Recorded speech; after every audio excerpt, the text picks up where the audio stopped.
Hey there, watchers! Welcome to the UWhip channel where you watch and I play. I'm your host, Dark Ripper UK, and I'm playing Wanderer Fragments of Fate. I've been given a copy to review, so let's check this out. So, Wanderer, the Fragments of Fate. We've been waiting for this game to come out for a little while after a couple of delays. And it's here finally, released today, the 3rd of April 2025. You should be able to purchase this now on PlayStation and Quest platforms. The PC version is still yet to be announced. And this version has been rebuilt from the ground up for modern VR. And I've managed to play it a few hours in the short time that I've had a copy. So, let's get stuck in. Something's god dang happening!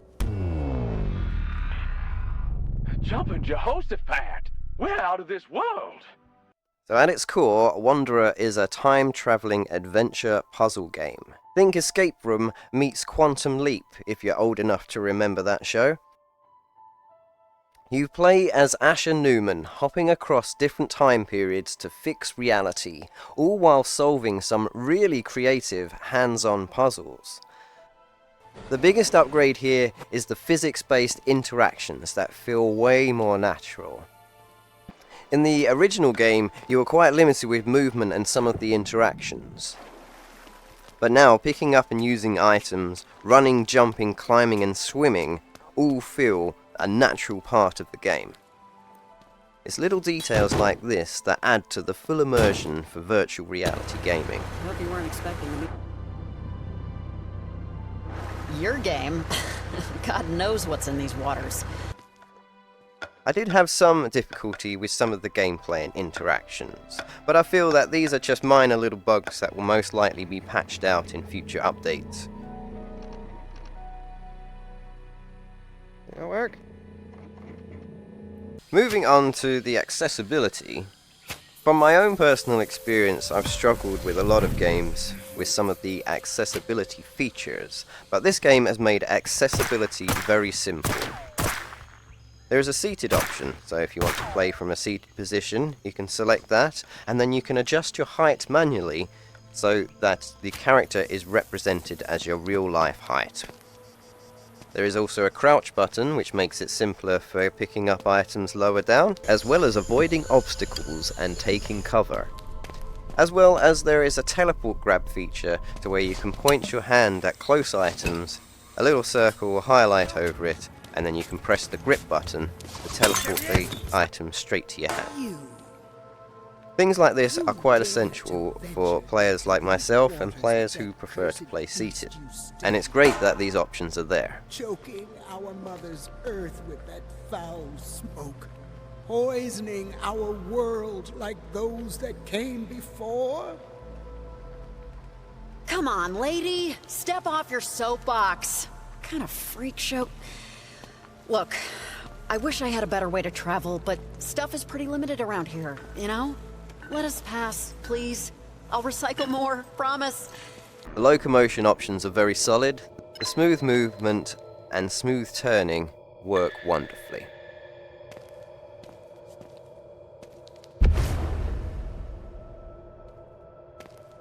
The story is one that gripped me before.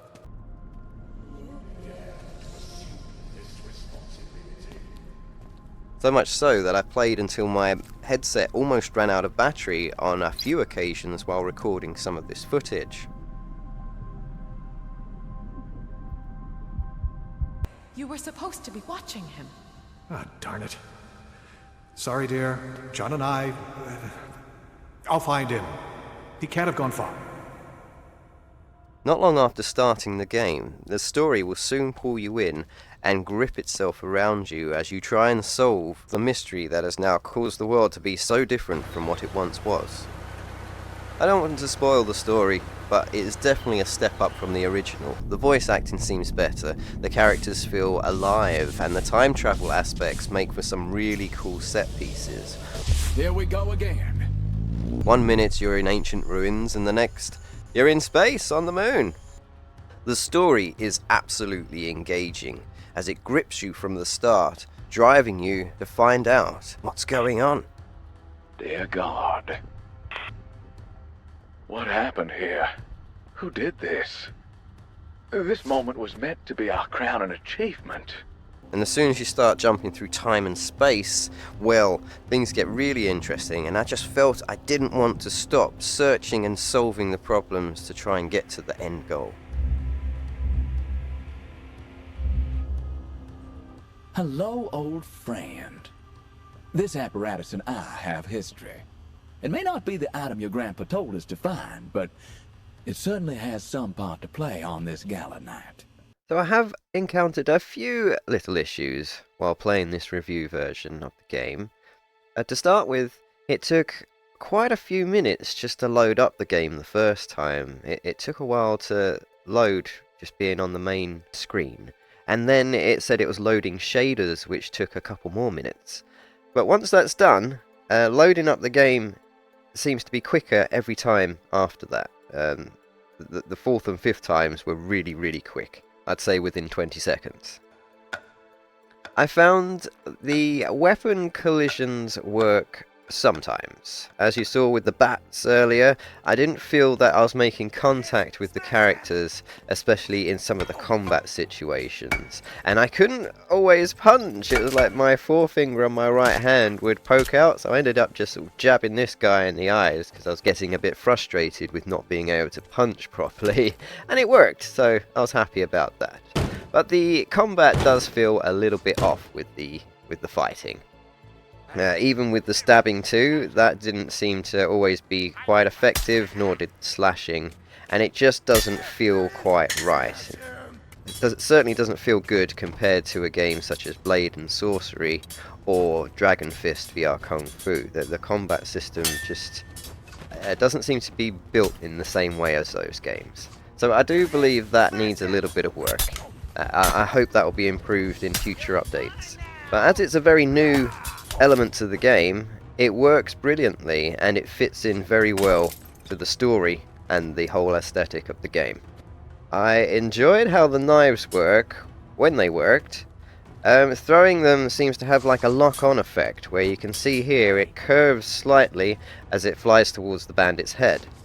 That is a great thing for someone like myself who is a little bit inaccurate when it comes to throwing things in virtual reality. I mean, that little lock-on system is great, but it didn't always work. As you see here, sometimes the knife just sort of tumbled and dropped to the floor, and this one here even alerted the guard by hitting his leg, and that just didn't seem to work so well. Hey, who's there? But from a distance, it works great. Even hitting this object to bring the bridge down, so I can progress further. Woo! I did find within the headset I had some flickering graphics on some of the buildings that were further away, and that the graphics didn't always seem as well optimized in some areas, with the frame rates dropping and there being stuttering and glitchy moments. But again, I'm sure these will be patched in future updates.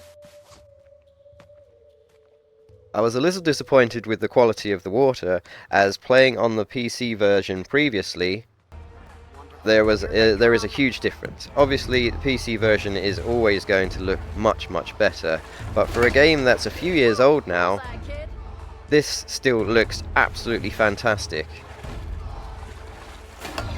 And on the Quest version, it's not the best, but I understand again that there are a lot of limitations with the standalone headsets, and running a game of this size and this complexity on such a limited device. So I am very, very excited to see how the PC version is going to look when that is released. Because still now, the old PC version is absolutely stunning, as you can see here.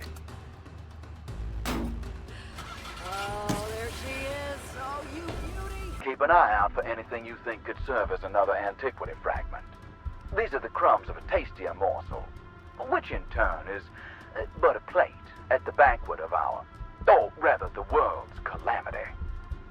But if you don't have a PC, then the Quest version is definitely the next best thing, because it will give you access to the whole story and the whole game, and you get to experience all of the incredible elements and the fantastic physics that they've now put in, all standalone from your headset, and it is fantastic for what it is. Well, kid, if you're watching this, then you made it. Well, this far, at least. Graphics aren't always everything, and gameplay and story are such a huge thing in this game that unless you have played another version such as the PlayStation VR or the PC, you're not even going to notice.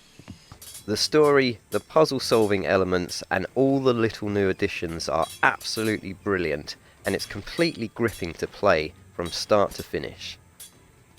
I highly recommend playing either plugged in if you can on your Quest 3, or getting the battery packs so you can extend the life of your gaming time. And I only got around an hour and a half a session before my Quest battery decided to give up. That's it! Pull it all the way open while I head through. But I am also recording, so that does add extra to the battery draining. Sorry, kid. This is where we part ways. So if you enjoy an engaging story, solving intricate puzzles, exploring vast worlds, and going on an incredible adventure full of mystery and action, then this is definitely a game for you.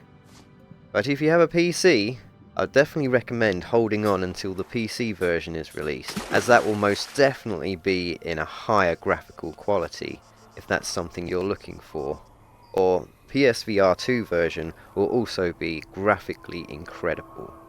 Unfortunately, it is limited on the Quest, but at least it is available, and it's also available to play not only on the Quest 3 and the 3S, but the Pro and the 2 as well, which is fantastic, as not many new games cater to the Quest 2 anymore. I hope this gives you some idea about the game, the accessibility, the features, and what it's about. I, for one, really enjoyed playing through the original story a couple of years back. I've absolutely loved what I've played through so far, and I cannot wait to get stuck into some more, but I am also extremely excited to see how the PC version turns out. So definitely come back if you want to see how that turns out, because I'll be looking to get that as soon as it's available. Thank you so much for joining me. I'll be back with another review very soon. So, you keep watching, and I'll keep playing. Bye! Oh no! How did that happen? Okay. Looks like we're going on a little journey within the journey.